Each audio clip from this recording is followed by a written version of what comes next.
l'adulte et de l'enfant ont déterminé deux choses très importantes. Elles semblent exclure l'intervention d'un tiers, donc vraisemblablement l'adulte s'est volontairement donné la mort.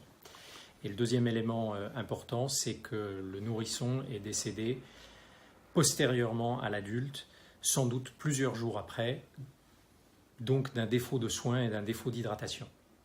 Est-ce qu'il apparaît que cette jeune femme manifestement âgée d'une trentaine d'années avait fui la Seine-et-Marne pour se réfugier dans l'Aube? Alors il faut être prudent sur l'identité de la victime qui n'est pas encore certaine. On pense très vraisemblablement qu'il s'agit de l'occupant habituel du logement, mais c'est encore à vérifier par des analyses ADN. Si c'est bien cette personne, c'est une personne en effet qui habitait en Seine-et-Marne, travaillait en Seine-et-Marne, a mis fin à son emploi et est venue s'installer dans l'Aube. Pour fuir un mari violent?